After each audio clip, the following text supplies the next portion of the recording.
কি বলছিলেন? আমরা রুমিন ফারহানাকে খুঁজে পাচ্ছি না। ও এমন সাজ সেজে আসবে যাতে ক্যামেরা এবং দর্শক দুটোই ওর দিকে থাকে, ওর কথাই সবাই শুনে। তার কথা শোনার জন্য সাজে? অবশ্যই এমন ভাবে সেজে থাকবে যাতে সবাই ওর দিকেই তাকিয়ে থাকে। আর কিছু ভালো না? কথা সুন্দর করে বলে না?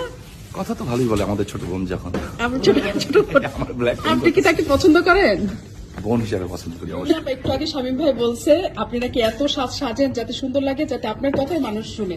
আপনি কি কিছু বলতে চান? হ্যাঁ, এখানে আমার একটা দলীয় বক্তব্য আছে। হ্যাঁ, না, দলীয় বক্তব্য কেন? একটু ব্যক্তিগত না, এটা আমার বক্তব্য। অবজারভেশন। হ্যাঁ, আওয়ামী লীগ সম্বন্ধে ওনারা সুন্দর কিছু দেখলেই মনে করে এটা আর্টিফিশিয়াল। আমি জানি না কেন, এটা কিন্তু পুরান সমস্যা। হ্যাঁ, সুন্দর কিছু ওনারা ন্যাচারাল ভাবতেই পারে না। কিন্তু শামীম ভাই বলছে আপনি 1 ঘন্টা যাবত সাজতেছেন। আমি ঘুমাইছিলাম, আপনি জানেন। আমি আজকে চ্যানেলে একটু আগে আসছি, টায়ার্ড ছিলাম। আপনারা আমার একটা রেস্ট রুম দেখাচ্ছেন, আমি ওদিকে ঘুমাইছিলাম। আপনি সাক্ষী। শামীম ভাইয়ের কেমন লাগে? এটা রাজনৈতিক উত্তর না, ব্যক্তিগত উত্তর। শামীম ভাই তো আমার বড় ভাই, মানে আমাদের তো আসলে বহুত পুরানো আমাদের পারিবারিক। বিয়ে করবেন? এই যে কবে করবেন? গ্রাম দেশের প্রশ্নটা আসবেই আসবে। এটা আমি নাজনীন মুন্নিস দ্য লাস্ট পারসন যার কাছ থেকে আমি এই প্রশ্ন আশা করি। ফখরুল ভাই একটু কথা বলেন। রুমিনা আপা কবে বিয়ে করবেন? আপনি এত সুন্দর মানুষ, কবে বিয়ে করবেন? আমরা বিয়ে করতে চাই। লাস্ট পারসন যার কাছ থেকে আমি এই প্রশ্ন আশা ক্ষমতা করি। না আসা পর্যন্ত বিয়ে করবো না। কে? ও ঠিক করছে, ক্ষমতা না আসা পর্যন্ত বিয়ে করবে না।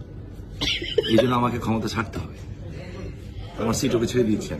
এই রুমিনা আপা দেখছেন, সত্যি ক্ষমতা না আসলে বিয়ে করবেন না? এগুলা কি অনলাইনে যাইবো? আছেন এবং আমার খুব আদরের ছোট বোন, যদিও এটাকে যাবে একটু পরে। তারপরে আমি বলি সে আমার বোন এইভাবে বলি কারণ তার আব্বা একসময় আমরা তার করে চলেছি, সেই হিসাবে তো আমার ছোট বোনই বলি। বাট আমি খুব স্ট্রেট ফরওয়ার্ড কথা বলতে চাই। আন্তর্জাতিক রাজনীতিটাও বুঝি। আমি যেটা বুঝি যে কোনো একটা শক্তি চাচ্ছে যে দেশে কোনো নির্বাচন না হোক, এবং যারা লন্ডনে বসে আছেন তারাও চাচ্ছেন এইখানে নির্বাচন না হোক। বিএনপির মধ্যে দুইটা ফ্রিকশন আছে, একটা আম্মা গ্রুপ, একটা ভাইয়া গ্রুপ। তো এখন প্রবলেমটা হচ্ছে ওনাদের দাবি যেটা না সঠিক দাবি। সঠিক কিভাবে? আসলেই জাতির পিতার কন্যা শেখ হাসিনার বিচার হওয়া উচিত। কিছু বলতে চান কিনা? বলতে তো চাই, তার আগে আরেকটা বিষয় বলতে চাই। আমি বললাম 3.5 মিনিট, ফখরুল ভাই বললেন 4 মিনিট। এই জন্য আমি আপনার কাছে আবার শামীম ওসমান ভাই বললেন 3.5 মিনিট 4 6 মিনিট। হ্যাঁ, আমি বসে বসে হিসাব করছিলাম। কমন ডায়লগ, কিন্তু সময়ের হেরফের হবে, দেখা যায় আওয়ামী লীগ বেশিই পায়। আমি এর জন্য বললাম। জি। আম্মা গ্রুপ, ভাইয়া গ্রুপ, আওয়ামী লীগের সবাই বিএনপি সম্পর্কে এত জ্ঞান রাখেন যে ওনারা আসলে নিজের দলটা কখন করেন এটা বুঝতে পারি না। আমরা কেউ জানি না যে এই বিষয়ে, সেই বিষয়ে আওয়ামী লীগ কিন্তু সবাই মোটামুটি ওয়াকিবহাল। তারা বিশেষজ্ঞ পরিচয়ে যিনি আসেন বা রাজনৈতিক নেতা পরিচয়ে যিনি আসেন, যেই আসুন না কেন, তারা বিএনপি সম্পর্কে তারা ব্যাপক জ্ঞান নিয়ে আসেন। একটা কথা পরিষ্কার বলতে চাই, বিএনপিতে যদি এত গ্রুপই থাকতো 17 বছরে কম ভাঙনের চেষ্টা হয় নাই। বিএনপির খান খান হয়ে যাওয়ার কথা।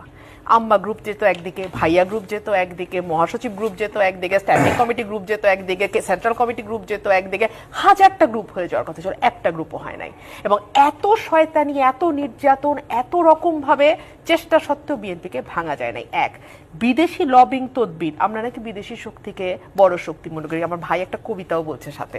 তো সেই ব্যাপারে একটু বলি। 22 তারিখ জুন মাসে একটা রিপোর্ট এসছে প্রথম আলোতে।